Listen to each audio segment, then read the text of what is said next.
नमस्कार आम चैनल को आपण को स्वागत। आज रेसिपी जगन्नाथंकर महाप्रसाद बेसर। तेबे यही बेसर रे आपणकर विदेशी परिबा जेमिति टमाटो आलू और लंकार व्यवहार हुएनी।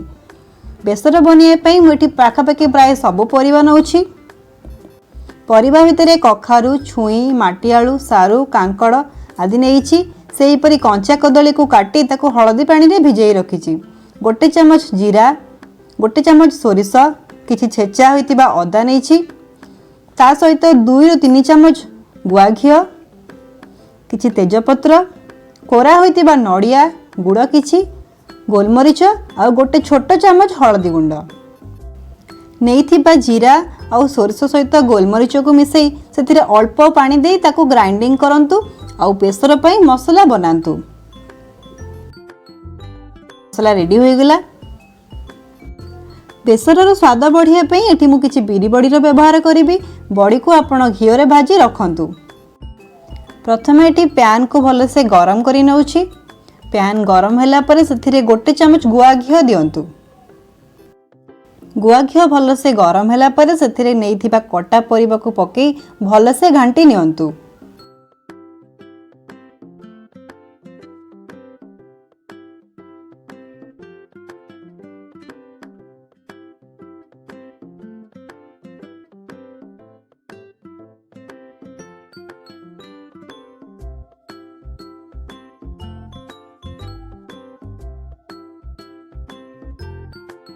परिबार पानी सब मरिबा जाए 3 ରୁ 4 मिनिट जाए परिबा को घांटी नियंतु। एही समय रे आंच को मीडियम रे रखिबे।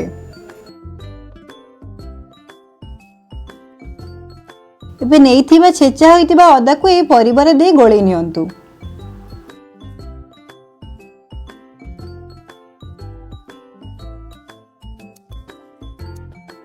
आमे कंचा कदली को भेजई रखिथिले। एबे हलदी पानी रू ए कंचा कदली को छाणी परिबार दे भल से गोळई नियंतु।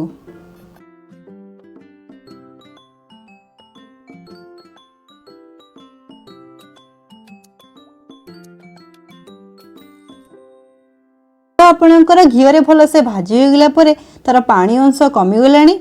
एबे चलंतु बटा होइतिबा सोरिष मसला को ए परिबार दबा। सोरिष मसला को परिवार भल से गलई नेला परे 2 ରୁ 3 मिनिट पर्यंत आकु आंचरे रखंतु। नहले सोरिष मसला आपणकर पोड़ी गले बेसरर स्वाद खराब हो जाए।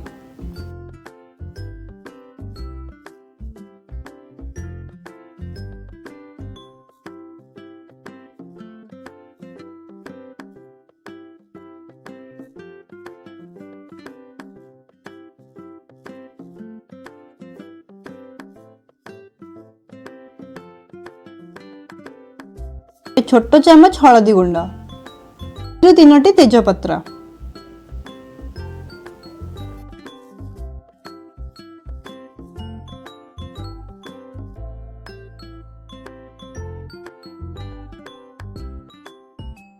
सोरिष मसला आपणकर भल से कषि हो गला परे एबे परिबा सिझिबा पई मु 2 गिना पानी रो व्यवहार करूची।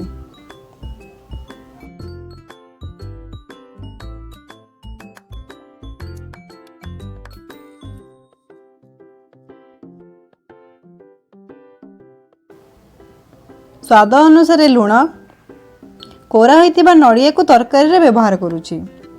मीठा अंश पई नइतिबा गुड़ को दउची। गुड़ आपणकर बेसरर स्वाद आहुरी बढ़ेइबो।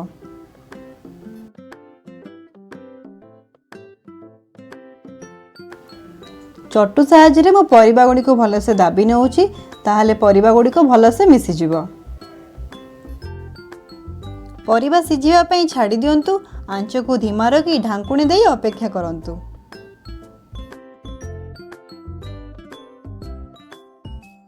ढांकुणी केड़ी देखुची परिबा हमर एठी पूरा सिझी गलानी।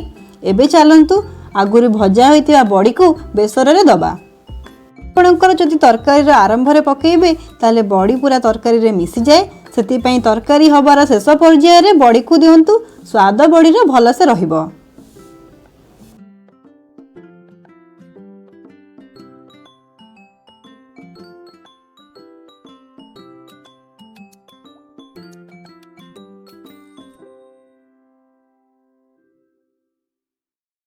एबे पुणी आउ थरे ढांकुणी देई बड़ी नरम हवा पर्यंत अपेक्षा करंतु।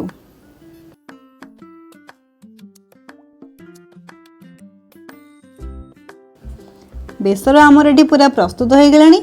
एबे समय छुंक लगेबार। तेबे चलंतु छुंक लगेबा।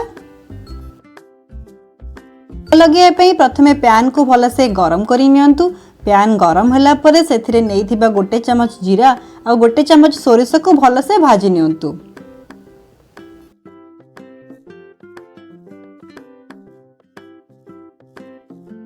जीरा और सोरिष भलसे भाजी हो गला परे सेथिरे 2 चमच गुआ घिओ दउछि। गुआ घिओ रे जीरा और सोरिष को अल्प समय भाजी नेला परे चिमुटाए हेंगु दउछि। हेंगु पकेवा समय आंच को आपण बंद करि नियंतु, नहले हेंगु आपणकर पोड़ी जिवो। घिओ रे आपणकर जीरा और सोरिष भलसे भाजी हो गलानी। एबे बेसर को इथिरे देई छुंक लगांतु।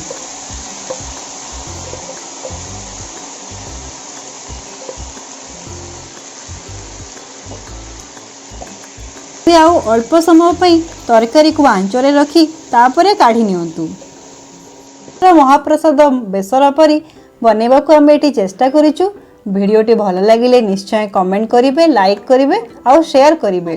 आउ आम चैनल को सब्सक्राइब करिया को जेमिति भूलिबेनी।